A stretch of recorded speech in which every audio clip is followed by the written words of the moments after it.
Astaghfirullah. Assalamualaikum warahmatullahi wabarakatuh. Alhamdulillah wassalatu wassalamu ala Rasulillah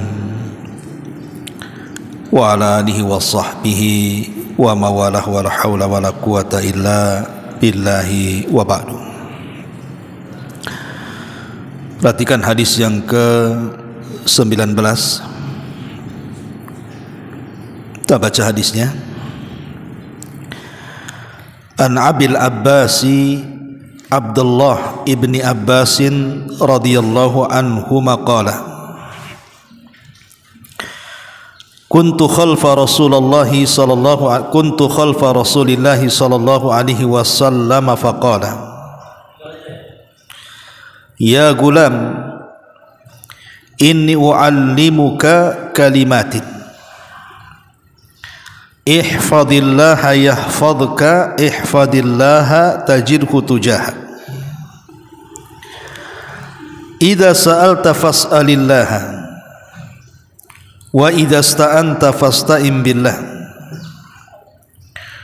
wa'lam annal ummata law ijtama'at ala an yanfa'uka bi syai'in lam yanfa'uka illa bi syai'in qad katabahu Allahu laka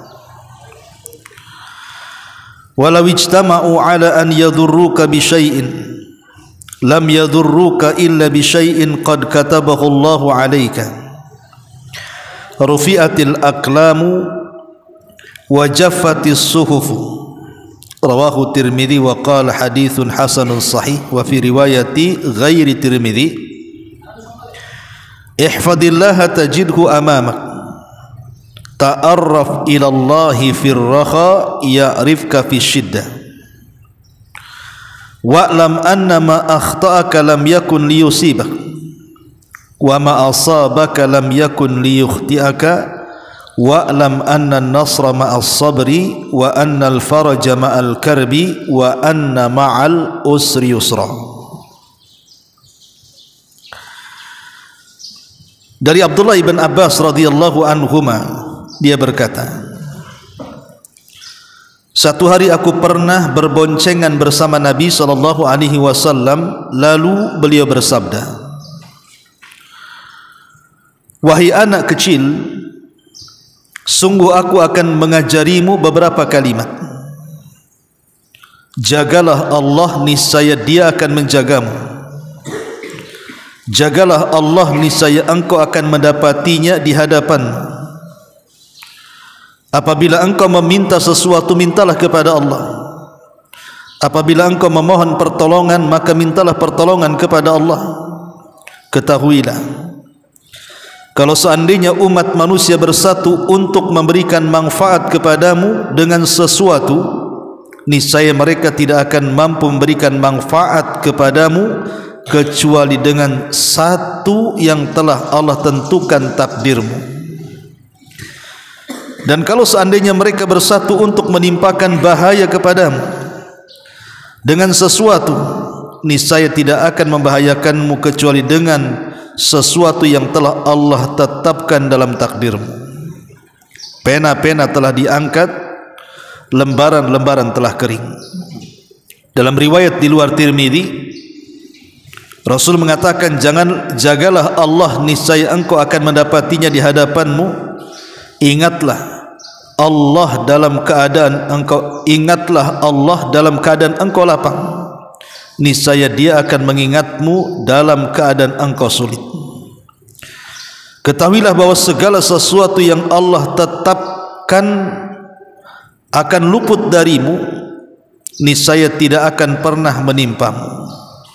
Dan segala sesuatu yang telah ditetapkan akan menimpamu, maka tidak akan luput bagimu. Ketahuilah bahwa pertolongan itu dibalik kesabaran, kelapangan itu dibalik kesulitan, dan kesukaran pasti dibaliknya ada kemudahan. Baik, Khotufidin yang dimuliakan Allah subhanahu wa ta'ala, hadis ini adalah hadis yang sangat agung sekali. sampai dikatakan oleh Imam An-Nawawi rahimahullahu taala, hadza haditsun azimul mauqi'. Hadis ini adalah hadis yang sangat agung sekali kalau seandainya kita mau mempraktekannya. Bahkan Al-Imam Ibn Rajab juga mengatakan hadis ini yatadhamman wasaya azimatan. Hadis ini terdapat wasiat-wasiat yang sangat agung sekali. Apa saja wasiat dalam hadis ini? Kita akan rinci. Pertama, hadis ini dikeluarkan atau diriwayatkan oleh seorang sahabat namanya Abdullah ibn Abbas radhiyallahu anhuma. Abdullah ibn Abbas ini putra daripada paman Nabi, artinya dia dengan Rasul itu sepupu. Dan ketika Nabi SAW memberikan wasiat kepada Abdullah ibn Abbas dengan hadis ini, beliau masih muda, usianya masih sekitar 10 atau 11 tahun, artinya masih anak-anak. Kalau sekarang ini masih sekolah SD, belum lulus juga. Tetapi Nabi SAW tahu bahwa walaupun dia masih anak-anak, tetapi Rasul memandang Abdullah ibn Abbas ini bukan anak-anak biasa. Dia punya kecerdasan yang tidak dimiliki sahabat-sahabat kecil lainnya. Wajar karena ketika dia masih bayi, Abdullah ibn Abbas ini pernah didatangkan kepada Nabi kemudian ditahnik, dan itu hukumnya sunnah. Kalau ada bayi ditahnik dengan menggunakan kurma, kemudian dikunyah, kemudian dioleskan di bibirnya, kemudian kita doakan supaya didoakan kebaikan. Jadi antum ini kalau umpamanya di rumah ada saudara punya bayi gitu ya, dan di situ ada kurma, antum kunyah kurmanya, kemudian nanti yang lembutnya itu dioleskan di bibirnya. Antum doakan tuh saudara antum yang masih bayi, mudah-mudahan dia menjadi anak yang soleh dan soleha. Itu yang dilakukan Nabi kepada Abdullah ibn Abbas. Sampai Nabi SAW mendoakan kepada Abdullah ibn Abbas ini, ya Allah, Allahumma faqihu fid din, ya Allah cerdaskan anak ini dalam agamanya, wa alimhu ta'wila, dan cerdaskan juga dalam ilmu memahami tafsir Al-Quran. Makanya berkat doa ini Abdullah ibn Abbas menjadi turjumanul Quran, pemimpinnya ahli tafsir Al-Quran. Antum buka tafsir apa saja, Ibnu Katsir, At-Tabari, atau semua ilmu tafsir yang dicatat oleh para ulama dari kitab-kitab tafsir, itu tidak sepi dari perkataan Abdullah ibn Abbas ketika mentafsirkan Quran, karena memang dia pemimpinnya ahli tafsir, Abdullah ibn Abbas ini. Bahkan dia habrul ummah, dia adalah ulamanya umat ini. Lah Abdullah ibn Abbas radhiyallahu anhuma waktu kecil pernah dibonceng oleh Nabi, dan ini tawadhu, bagaimana rendah dirinya Nabi SAW membonceng anak-anak. Kemudian ketika Abdullah ibn Abbas berada di boncengan Rasul itu, Nabi memberikan wasiat. Dengan lembutnya Nabi mengatakan, ya gulam, inni uallimuka kalimatin. Wahai anak kecil, maukah ku ajarkan kepadamu beberapa kalimat. Lihat kelembutan Rasul kepada anak kecil. Rasul tidak mengatakan, wahai anak kecil, maukah ku perintahkan sesuatu dengan beberapa kalimat. Tidak, Rasul tidak mengatakan seperti itu. Tapi Rasul membahasakan dengan mengajarkan, bukan memerintahkan, karena masih anak-anak masalahnya. Makanya Rasul mengatakan, saya mau enggak ku ajarkan beberapa kalimat. Pertama kata Nabi SAW, ihfadillah, jagalah Allah. Jagalah Allah. Apa yang dimaksud kita disuruh menjaga Allah? Apakah Allah perlu dijaga? Tidak, Allah tidak perlu dijaga. Justru Allah yang menjaga kita. Tapi yang dimaksud jagalah Allah di sini, maksudnya kita disuruh untuk menjaga kewajiban-kewajibannya.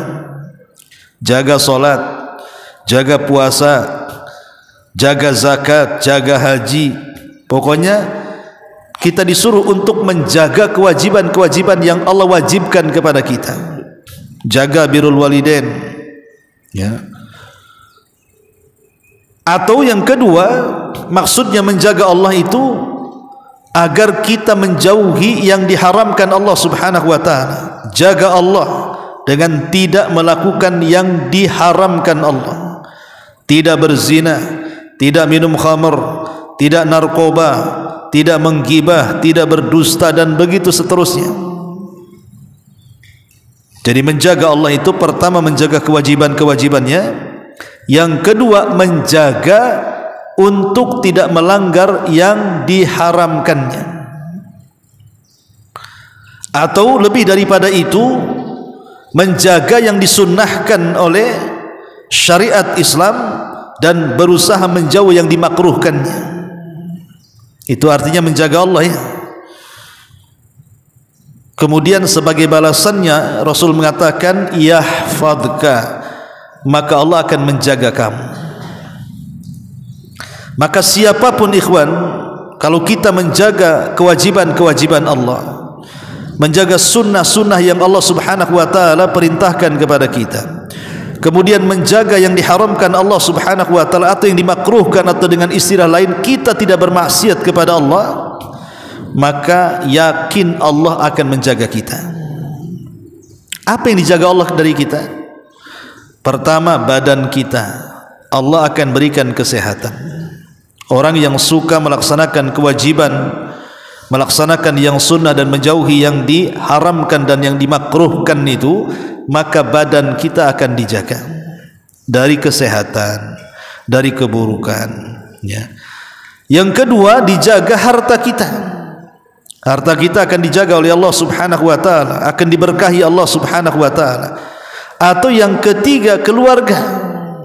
Keluarga kita akan dijaga oleh Allah Subhanahu wa taala. Inilah yang dimaksud kalau kita menjaga perintah-perintah Allah, menjauh larangan-larangan Allah, maka Allah akan menjaga kita, pertama badan kita, harta kita, dan keluarga kita.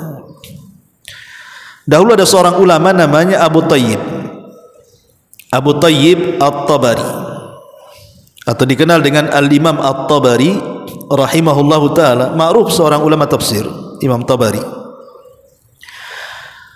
Imam Tabari ini usianya hampir mendekati 100 tahun.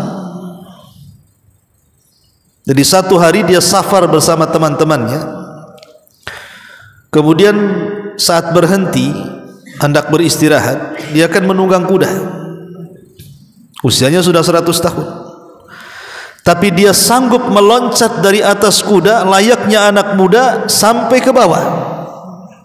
Pada rata-rata di usia-usia di atas 70-80 tahun itu tulang pun dah lunak, ya. Kadang-kadang jatuh sedikit patah, ya kan? Kalau orang sudah tua kan biasanya banyak penyakitnya. Loncat sedikit sakit pinggang, nanti encok, itulah orang tua, ya.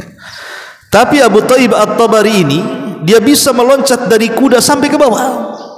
Jadi teman-temannya yang seusia dia heran, kok bisa, ya, kok bisa dia meloncat dari atas kuda? Loh, kuda kan tinggi itu. Apa jawaban Abu Tayyib At-Tabari? Dia mengatakan, karena dulu sejak kecil aku berusaha menjaga diriku kepada Allah untuk tidak jatuh kepada kemaksiatan dan menjaga kewajiban-kewajibannya, maka setelah tua Allah jaga badanku, katanya. Allah jaga badanku. Bahkan saya dulu punya guru waktu masih mondok di Gresik itu. Usianya itu sudah 80 tahun. Ya. Jadi kalau kita ini simaan Quran, itu padahal ngaji Qurannya pada maghrib itu, dan cuaca tidak penerangan kurang. Tapi yang guru saya itu sudah hampir 80, dia bisa membaca Quran tanpa pakai kacamata. Awas matanya. Biasanya kan usia-usia yang sudah tua itu imma rabun, ya kan, katarak atau apa kan. Ini enggak, matanya itu awas sekali. Ada sudah tua tuh. Setelah saya cari rahasianya, rupanya karena setiap malam dia membaca Quran. Setiap malam dia membaca Quran, akhirnya Allah jaga tuh matanya itu. Enggak terkena rabun dekat atau rabun jauh gitu ya. Dan kita tidak heran karena hadis Rasul mengatakan apa? Ihfadillaha yahfadka. Jaga Allah, niscaya Allah akan menjaga kita. Artinya kalau kita menjaga perintah-perintahnya dengan cara melaksanakan kewajiban-kewajibannya atau menjaga larangan-larangannya dengan cara kita menjauh dari semua yang diharamkannya, maka janji Allah yahfadka, pasti Allah akan menjagamu. Menjaga badan kita tidak mudah terserang penyakit, menjaga keluarga kita, menjaga harta kita, dan begitu seterusnya. Kemudian wasiat yang kedua, ihfadillah, jaga Allah, tajidhu tujahak, maka engkau akan mendapati Allah di hadapan. Maksudnya mendapati Allah di hadapanmu.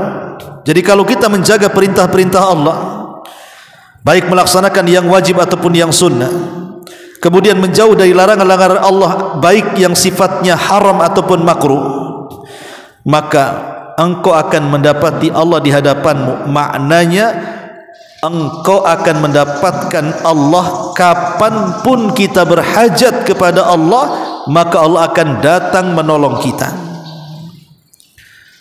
Ketika kita berdoa kepada Allah, Allah akan mudah mengabulkan doa-doa kita. Ketika kita membutuhkan kepada Allah karena berada dalam kesulitan, maka Allah akan datang dengan mengurai kemudahan. Kalau kita sedang dirundung dengan hal-hal yang menakutkan, kemudian meminta keamanan kepada Allah, maka Allah akan datang memberikan kenyamanan dan keamanan kepada kita. Itu maksudnya ihfadillah tajidhu tujahak. Jaga Allah, maka Allah akan kau dapati di hadapanmu. Maknanya Allah akan senantiasa menolong kita, mengawasi kita, melindungi kita, memberikan keamanan saat kita takut, mengijabah setiap doa-doa yang kita panjatkan, dan begitu seterusnya. Dan harus yakin. Makanya hadis tentang wali-wali Allah, apa kata Nabi SAW? Wa ma yazalu abdi yataqarrabu bin nawafil hatta uhibbahu. Kalau ada seorang hamba setelah dia melaksanakan kewajiban kepada Allah, kemudian diikuti dengan yang sunnah-sunnah, maka lama-lama Allah mencintainya. Kalau Allah sudah mencintainya, kata Rasul dalam hadis kursi, maka Allah akan menjadi pendengarannya, Allah akan menjadi penglihatannya, Allah akan menjadi tangannya, Allah akan menjadi kakinya. Kemudian di ujung hadis Rasul mengatakan, wala in sa'alani la u'tiyanna wala in ista'adzani la u'idhanna. Kalau dia minta pasti kukabulkan, kalau dia minta perlindungan pasti kulindungi. Maka siapapun yang menjaga Allah, pasti Allah akan mengabulkan setiap permintaan kita, dan Allah akan melindungi setiap permintaan perlindungan kita kepada Allah Azza wa Jalla. Kemudian Rasul mengatakan, wasiat yang ketiga, idza sa'alta fas'alillah. Kalau minta, minta kepada Allah. Jangan pernah minta kepada selain Allah, karena selain daripada Allah Subhanahu wa taala tidak akan mengabulkan permintaan kita. Datang ke kuburan wali fulan, kemudian meminta-minta di kuburan, penghuni kubur lo tidak akan mampu mengabulkan permintaan kita. Datang ke dukun, badukun, saya lagi mau buka usaha, tolong lancarkan usaha saya. Mbah dukun lo tidak bisa melancarkan usaha. Datang ke orang pintar, bertanya, panjangkan umur saya. Orang pintar tidak bisa memanjangkan umur orang, karena yang namanya jodoh, yang namanya rizki, yang namanya maut, itu semua di tangan Allah Subhanahu wa ta'ala. Kalau kita ingin jodoh, minta kepada Allah. Kalau kita ingin rizki, minta kepada Allah. Kalau kita minta dipanjangkan umur, minta kepada Allah. Karena 3 perkara ini semua di tangan Allah Subhanahu wa taala. Idza sa'alta fas'alillah. Kalau minta, minta kepada Allah. Wa idza sta'anta fasta'in billah. Yang keempat, dan kalau minta pertolongan, minta pertolongan kepada Allah. Apapun yang kita lakukan di dunia ini, libatkan Allah dalam setiap permasalahan kita.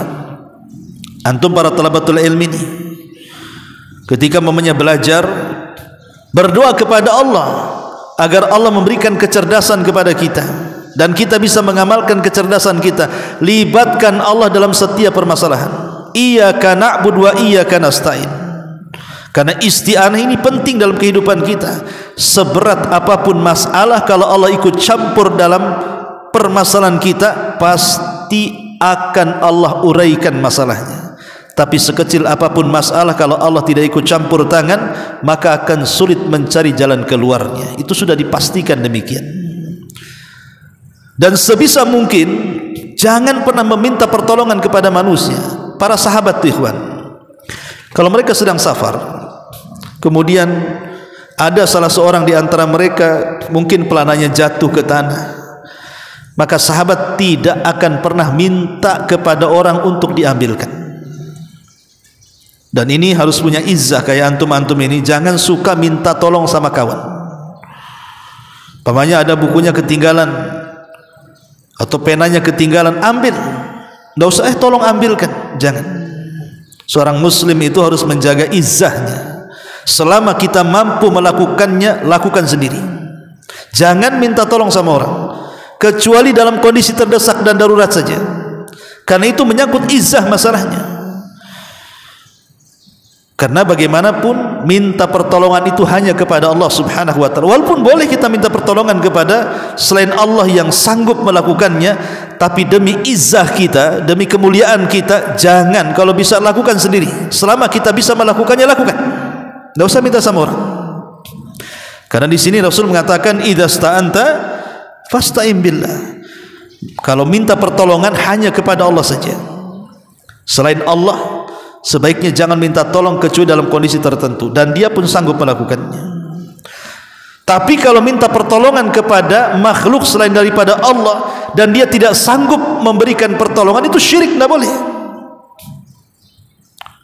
Seperti minta tolong sama dukun, ya syiriklah, tidak boleh. Dukun tidak bisa memberikan pertolongan pada kita. Datang ke kuburan minta pertolongan, dukun kuburan itu tidak bisa berikan pertolongan kepada kita. Jadi di sini diajarkan tauhid. Kalau minta kepada Allah, kalau minta pertolongan, mintalah pertolongan kepada Allah. Wa'lam, ketahuilah. Yang kelima, annal ummata law ijtama'at ala an yanfa'uka bi syai'in lam yanfa'uka illa bi syai'in qad katabahu Allahu lak.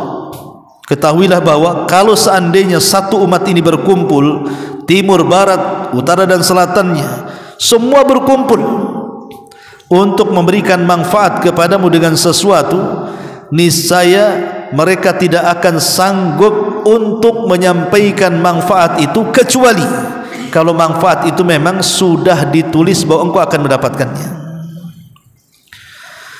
Tetapi wa in istama'u ala an yadurruka bi syai'in, kalau semua manusia berkumpul untuk mencelakakan kamu, lam yadurruka, tidak mungkin kecelakaan sampai kepadamu, illa bi syai'in, kecuali dengan sesuatu qad katabahullahu alaika, memang kecelakaan itu sudah di lauhil mahfuz dicatat akan menimpa kamu. Coba perhatikan Ibrahim alaihi salatu wassalam, ketika dia menghancurkan patung-patung kerajaan Babylon, akhirnya ketahuan, ditangkaplah Nabi Ibrahim alaihi salatu wassalam, kemudian diinterogasi.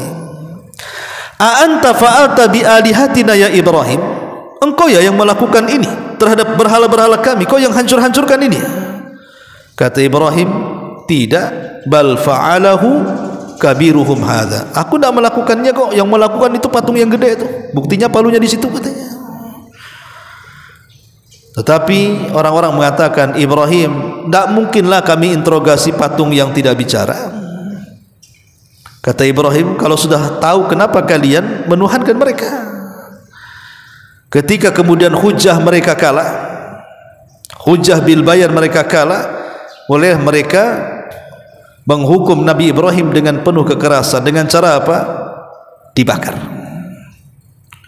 Ketika eksekusi pembakaran itu sudah dekat, masing-masing orang harus membawa kayu bakar dan diserahkan ke kerajaan. Maka semua masyarakat mengumpulkan kayu bakar. Bayangkan, kayu bakar sampai melambung melebihi tingginya istana, kemudian dibakar. Karena yang namanya kebakaran itu, kita dekat-dekat aja panas, sehingga mereka tidak bisa memasukkan Ibrahim ke dalam api. Tapi mereka punya ide untuk dibuatnya manjanik. Manjanik itu ketepel gini, ketepel besar. Ibrahimnya terus ini layangkan begitu. Maka Ibrahim pun diikat, kemudian diletakkan di manjanik ketepel besar, kemudian dilempar ke dalam api. Saat melayang-layang itu dari ketepel, antara ketepel dan api itu, para malaikat menawarkan dirinya untuk menolong Ibrahim. Termasuk Jibril menawarkan untuk menolong Ibrahim karena tahu ini kekasih Allah. Tapi Ibrahim menolak dan mengatakan, amma ilaika fala wa amma ilallahi fabala. Kalau harus meminta pertolongan kepadamu, oh tidak. Tapi kalau harus meminta pertolongan kepada Allah, ya. Maka Ibrahim mengatakan, hasbunallah wa ni'mal wakil, ni'mal maula wa ni'man nasir. Cukuplah Allah sebagai pelindungku, karena dia sebaik-baik pelindung bagiku. Ketika Ibrahim semata-mata mengucapkan kalimat ini, turun pertolongan Allah subhanahu wa ta'ala. Kul ya naru kuni bardan wa salaman ala Ibrahim. Katakan, ya api, jadilah kau dingin, selamatkan Ibrahim. Tiba-tiba sifat api yang harusnya panas menjadi dingin atas kehendak dan kuasa Allah. Ketika Ibrahim masuk ke dalam api, menggigil Ibrahim, dan tidak ada satu helai kulit Ibrahim terbakar dengan api itu yang ada dia kedinginan dan menggigil. Hanya tali-talinya saja yang terbakar. Entah berapa hari api itu menyala, tidak dijelaskan dalam sejarah. Tapi saat kemudian api itu padam, mereka semuanya mengetahui bahwa Ibrahim belum mati. Itulah makna di sini, kalau seandainya manusia berkumpul untuk mencelakakan kamu, maka kecelakaan itu tidak akan sampai kepadamu kecuali yang ditakdirkan Allah. Ibrahim belum ditakdirkan celaka di situ. Kalau kita terapkan kaidah ini, siapapun yang mengancam kita, selama kita tidak sombong, maka kecelakaan itu tidak akan sampai kepada kita. Ada orang yang ngancam, saya sihir kamu, mungkin dia dukun, saya santet kamu, tidak perlu takut, ya. Jadi kalau ada orang yang mengancam, saya akan santet kamu, saya akan sihir kamu, saya akan bunuh kamu, tidak perlu takut. Karena sihir, santet, pembunuhan tidak akan terjadi kecuali memang sudah dicatat di Lauhil Mahfud. Mau satu dunia menyihir kita, kalau di Lauhil Mahfud belum dicatat kita terkena sihir, tidak akan kena sihir. Walaupun satu dunia mau menyantet kita, kalau di Lauhil Mahfud belum dicatat kita ini tidak terkena santet, tidak akan kena santet. Disinilah harus pentingnya tauhid ini. Karena satu dunia memberikan manfaat pun percuma, satu dunia menghindarkan madarat kita pun percuma saja kalau di Lauhil Mahfud kita tidak tercatat mendapatkan manfaat ataupun menolak madarat. Maka di sini inilah kaidah yang bisa menenangkan hati kita namanya. Kenapa demikian? Karena Rasul mengatakan rufi'atil aqlam wa jaffatis suhuf. Karena pena sudah diangkat, lembaran sudah kering. Dalam riwayat selain Tirmidzi, Rasul mengatakan ihfadillaha tajidhu amamak. Jagalah Allah, niscaya Allah akan menjaga kamu, niscaya Allah akan kau dapati di hadapan. Dan penjagaan Allah kepada kita ini harus kita yakini. Dahulu ada seorang kibar tabi'in namanya Abu Muslim Al-Khawlani. Abu Muslim Al-Khawlani ini ditangkap oleh Al-Aswad Al-Ansi, si nabi palsu. Di Yaman dulu ada nabi palsu namanya Al-Aswad Al-Ansi di zaman kekhilafan Abu Bakar. Lah, di antaranya ada seorang muslim namanya Abu Muslim Al-Khawlani. Ditangkap sama si nabi palsu ini, kemudian diinterogasi. Maukah engkau bersaksi bahwa Muhammad adalah utusan Allah? Karena dia seorang muslim, Abu Muslim Al-Khawlani. Iya, aku bersaksi bahwa Muhammad adalah utusan Allah. Kata Al-Aswad Al-Ansi, maukah kau bersaksi aku juga utusan Allah? Maka Abu Muslim Al-Khawlani pura-pura budak. Apa kau ngomong, katanya? Pura-pura budak dia. Setiap dia mengatakan maukah bersaksi aku utusan Allah, dia pura-pura budak. Tapi kalau ditanya maukah bersaksi Muhammad utusan Allah, iya aku bersaksi. Marah nih Abu Aswad Al-Ansi ini. Akhirnya dibakar Abu Muslim Al-Khawlani. Subhanallah, persis seperti kisah Ibrahim. Ketika dibakar Abu Muslim Al-Khawlani ini, nggak apa-apa, nggak ada kulit terbakar sama sekali. Kisah pembakaran Abu Muslim Al-Khawlani yang selamat ini sampai ke telinga Umar. Yang ketika itu ada di Madinah. Ya. Maka satu hari Abu Muslim Al-Khawlani keluar dari Yaman, kemudian pindah ke Madinah, berjumpa dengan Umar bin Khattab. Dan Umar ketika mendengar kisah itu dan sudah berjumpa dengan orangnya, maka Umar sangat memuliakan karena Abu Muslim Al-Khawlani adalah satu di antara wali-wali Allah yang mendapatkan karamah. Begitulah Allah akan menjaga hamba-hambanya selama hamba itu menolong atau menjaga Allah subhanahu wa ta'ala dengan melaksanakan kewajiban dan menjauhi yang dilarang Allah subhanahu wa ta'ala. Kemudian Rasul mengatakan, ta'arraf ilallahi firraha ya'rifka syiddah. Kenali Allah di waktu senang, nanti Allah kenal engkau di waktu sulit. Di sini ada dalil tentang tawassul. Jadi kalau kita lagi senang, ikhwan, beramalah dengan amalan yang baik. Ikhlaskan setiap amalan kita, supaya nanti ketika kita sulit atau mendapatkan kesulitan, kita bisa bertawasul dengan amal soleh yang ikhlas yang kita kerjakan di waktu senang. Umpamanya, ketika antum di waktu senang bersedekah kepada anak yatim, fuqara, atau membantu tetangga, atau birrul walidain dan begitu seterusnya. Tiba-tiba satu hari antum terkena masalah besar, tidak bisa keluar dari situ kayak kiamat. Maka antum bisa berdoa, ya Allah, dulu aku pernah berbuat baik sama orang tua. Kalau seandainya kebaikanku bernilai pahala, hari ini aku sedang sulit, tolong keluarkan dari kesulitan ini. Nah, itu namanya tawasul dengan amal soleh. Makanya di sini Rasul mengatakan, kenali Allah di waktu senang supaya Allah kenal kamu di waktu sulit.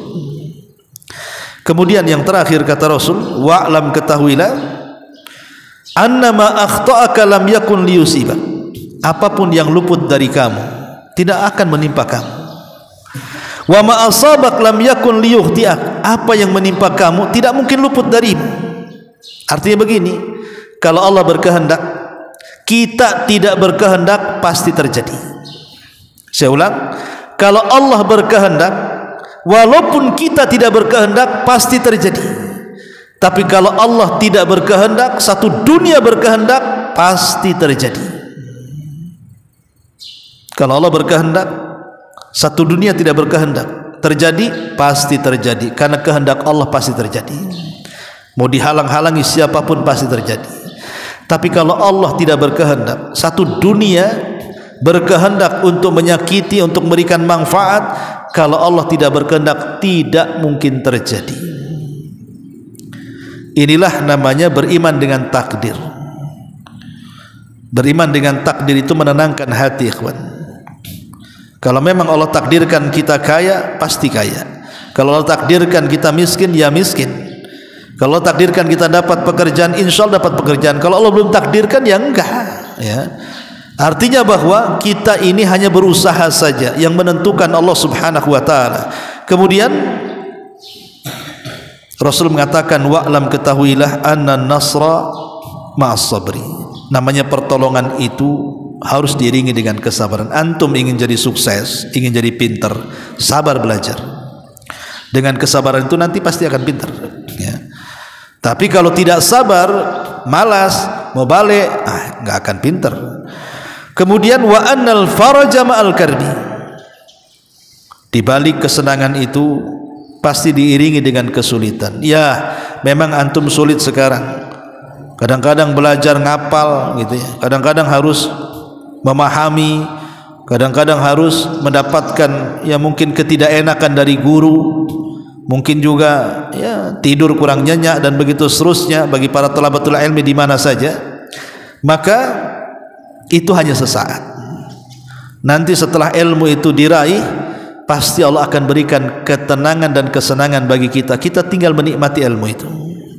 Dan yang terakhir wa anna ma'al usri yusra, bahwa setiap kesulitan itu pasti ada kemudahan. Bahkan terkadang kesulitannya cuma satu, datang kemudahan berkali-kali.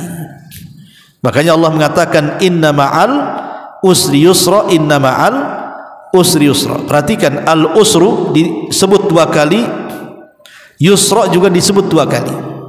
Tapi yang satu pakai alif lam, yang satu tidak pakai alif lam kan? Inna ma'al usri ini pakai alif lam. Antum belajar nahwu, isim yang menggunakan alif lam disebut ma'rifat. Kemudian yusra pakai tanwin tanpa alif lam, berarti dia nakirah, menunjukkan bahwa kesulitan pertama adalah kesulitan kedua, tapi kemudahan pertama bukan kemudahan kedua. Maknanya kalau datang satu kesulitan, pasti yang datang kemudahan itu bukan satu, bisa 2 kemudahan, 3 kemudahan, 4 kemudahan, dan begitu seterusnya. Dan itu kita akan alami dalam kehidupan kita. Setiap ada kesulitan pasti akan datang banyak kemudahan. Wallahu a'lam bishawab. Ini diantara penjelasan hadis Abdullah ibn Abbas radhiyallahu anhuma. Subhanallah bihamdika asyhadu an la ilaha illa anta astaghfiruka wa atubu ilaik. Allahu ta'ala alam. Assalamualaikum warahmatullahi wabarakatuh.